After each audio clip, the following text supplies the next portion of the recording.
datang dari Dianti. Saya mau bertanya Pak Pendeta, saya jarang ke gereja karena dengan alasan ada sesuatu penyakit yang membuat saya tidak nyaman beribadah maupun acara lain di tempat umum. Saya sering berkeringat tangan berlebihan. Apa yang saya harus lakukan, Pak? Apakah saya salah dan dosa kalau saya jarang ke gereja? Tolong dijawab. Karena bukan niat saya, hanya karena satu penyakit yang membuat saya tidak percaya diri atau minder. Silakan Pendeta. Terima kasih. Selamat malam Saudari Dianti.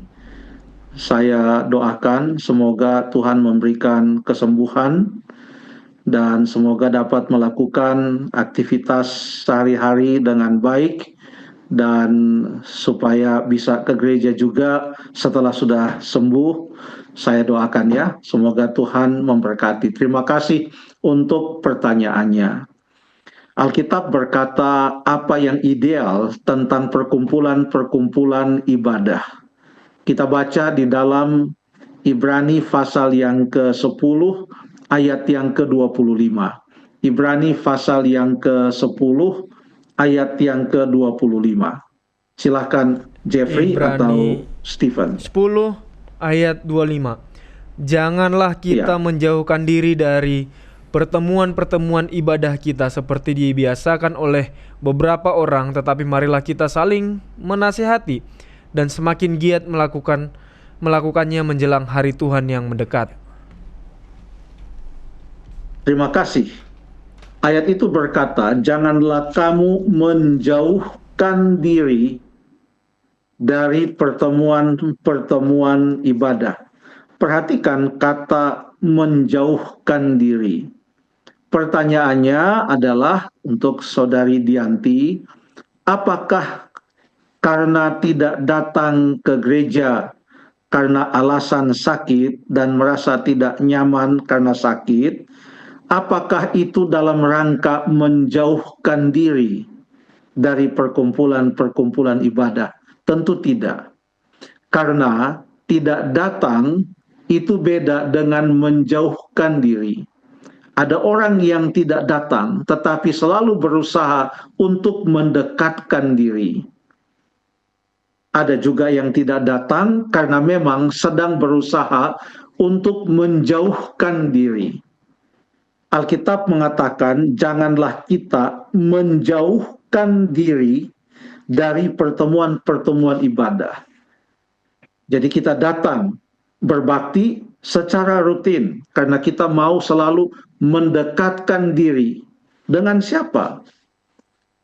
Mendekatkan diri satu sama lain. Makanya di dalam ayat yang ke-25 dikatakan, marilah kita saling. Kata saling di sini artinya dibutuhkan bukan hanya satu orang, tetapi dibutuhkan beberapa orang, sekelompok umat percaya, suatu jemaat untuk saling menasihati, saling menguatkan satu dengan yang lain. Jadi sifatnya itu adalah bukan satu arah, tetapi dua arah. Sama-sama saling menasihati, saling menguatkan. Di dalam Alkitab ada beberapa kali disebutkan kata saling dalam kehidupan berjemaat sebagai orang-orang Kristen. Karena Alkitab menggambarkan jemaat itu sebagai tubuh Kristus dan kepalanya adalah Kristus. Dan semua anggota tubuh Kristus itu kan terhubung satu dengan yang lain. Semua anggota tubuh Kristus itu terkait satu dengan yang lain. Kalau ada waktu, Saudari Dianti boleh baca di 1 Korintus pasal yang ke-12. Mata tidak bisa katakan kepada telinga, aku tidak membutuhkan kamu. Kepala tidak bisa mengatakan kepada tangan, aku tidak membutuhkan. Semua saling terkait, satu dengan yang lain. Karena semua adalah anggota dari tubuh Kristus. Anggota jemaat yang kepalanya adalah Kristus sendiri. Saya akan sebutkan beberapa referensi, tapi kita tidak baca semuanya. Ada ayat di dalam Roma 12 ayat yang ke-10.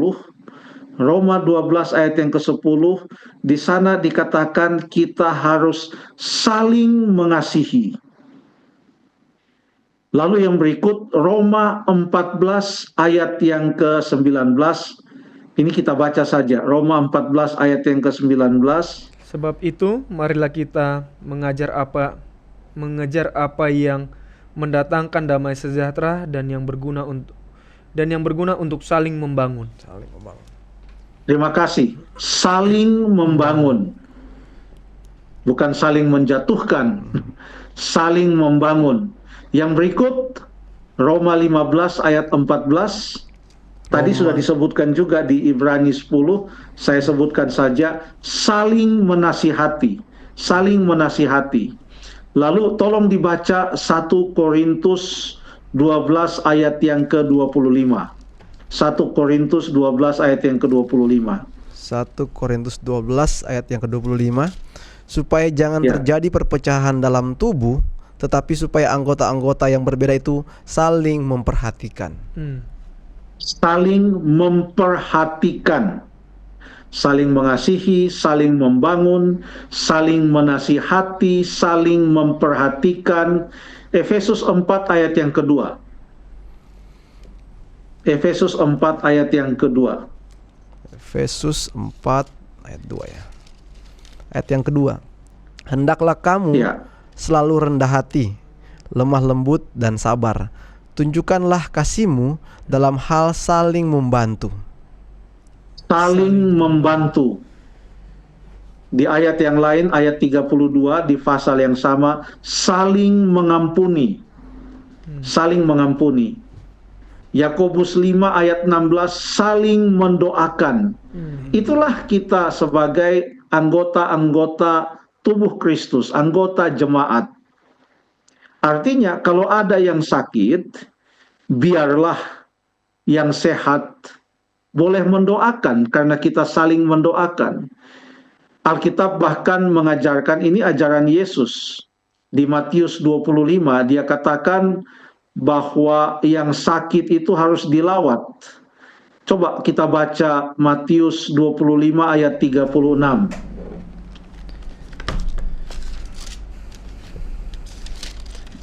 Matius 25 ayat 30. Ayat yang ke-36. Ketika aku telanjang, kamu memberikan aku pakaian. Ketika aku sakit, kamu melawat aku. Ketika aku di dalam penjara, kamu mengunjungi aku. Terima kasih. Ketika aku sakit, kamu melawat aku. Bagaimana itu bisa terjadi? Kita baca di ayat yang ke-40. Ayat 40. Dan raja itu menjawab mereka, aku berkata kepadamu, sesungguhnya segala sesuatu yang kamu lakukan untuk salah seorang dari saudaraku yang paling hina ini, kamu telah melakukannya untuk aku. Terima kasih. Jadi kalau kita lakukan kepada mereka yang sakit, artinya kita lakukan kepada Tuhan. Makanya Tuhan katakan, waktu aku sakit, kamu melawat aku. Itulah kehidupan berjemaat sebagai orang Kristen. Saling mengampuni, saling membantu, saling memperhatikan, saling membangun, saling mendoakan. Dan itu didapatkan pada saat kita mendekatkan diri satu sama lain. Dan datang kebaktian bersama-sama di gereja adalah merupakan salah satu cara untuk mendekatkan diri satu sama lain. Saudari Dianti, kalau Anda tidak datang ke gereja oleh karena sakit, Tuhan tahu hatimu itu bukan karena Anda mau menjauhkan diri dari Tuhan. Biarlah sekalipun oleh karena sakit tidak bisa datang ke gereja, biarlah tetap berusaha mendekatkan diri satu dengan yang lain, mendekatkan diri dengan anggota-anggota jemaat yang lain. Ini bukan hanya untuk saudari Dianti saja, tetapi untuk semua anggota jemaat. Kalau ada yang mengenal saudari Dianti, biarlah ia dilawat, ia didoakan, sehingga bisa melakukan seperti yang Alkitab ajarkan, saling membangun, saling menasihati, saling memperhatikan, saling mendoakan. Semoga Tuhan memberkati.